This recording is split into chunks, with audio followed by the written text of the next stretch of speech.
Hello everyone, welcome back to Lucky Loaders 15, and in this video we're going to be previewing day 2 of Glorious Goodwood. Now before we get into those tips tomorrow, I just want to say that it was a bit of a frustrating day today in the fact that we didn't have a winner, but we had a lot of horses that made the frame. I think we had four each way profits in the end, which wasn't too bad, but hopefully we can build on that and get a winner tomorrow. We had a few near misses, but it can be like that at these big meetings. You can get horses that are running well, but it's just not your day in the day, and hopefully we can make up with it tomorrow. And it all kicks off at the same time again in the 150 with a horse called Playboy. Now this horse is 16 to 1 with bookmakers at the moment, an Irish raider trained by Anthony Mullins, and they've gone to the trouble to book Hayley Turner for the ride.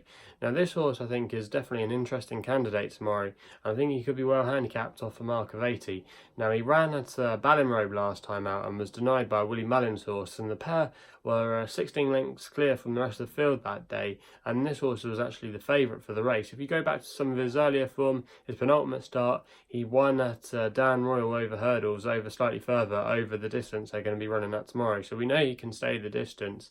And I just think he was a little bit unlucky last time out, and I don't think this race is that particularly strong. Also as well, Hayley Turner would have had to been booked to do the bottom weight because he's carrying a nice low racing weight of 8 stone, so he's going to be receiving plenty of weight from the others.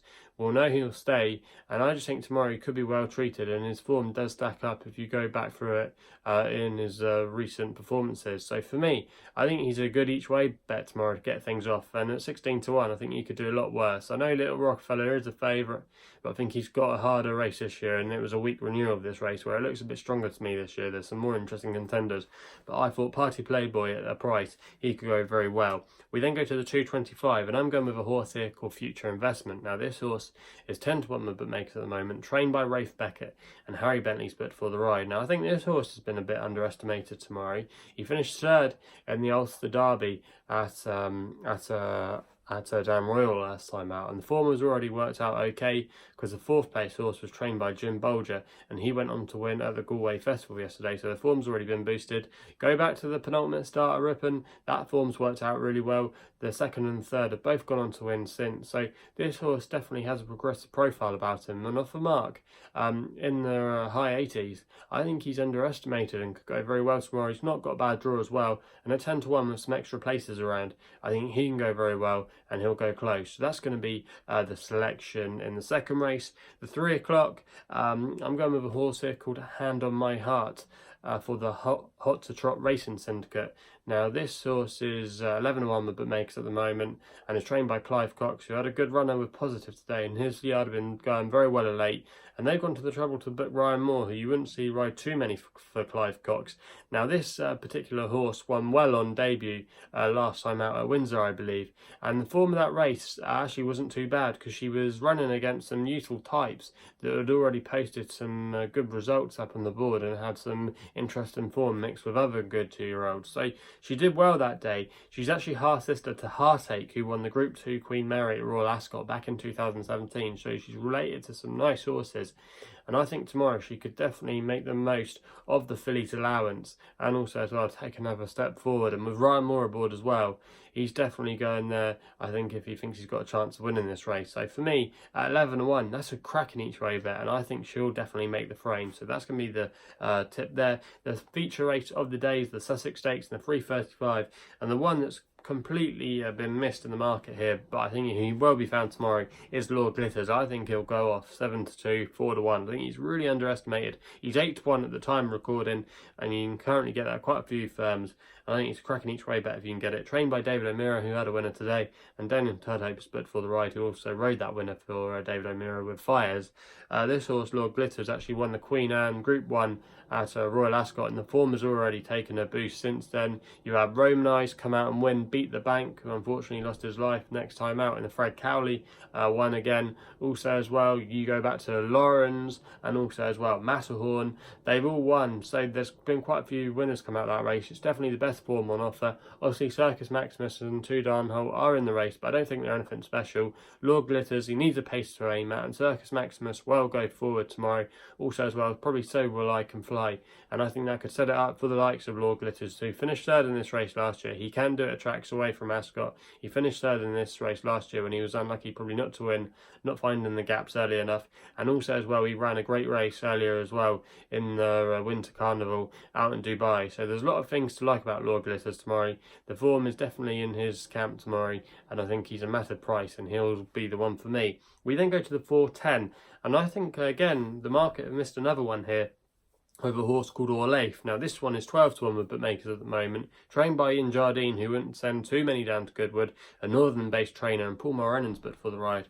Now I do a bit of work from time to time for Sky Sports Racing, and I was there that day in the office when this horse won, and it won in really good style. And I remember hearing in the commentary and also as well a good word for this horse before the off. And this horse won with quite a bit in hand at Ripon. She really improved from her previous starts, and she looked like a horse that could be going places. And I think it's interesting that they've targeted a race like this. Also as well, Ripon is quite an undulating track, and horses can learn from that.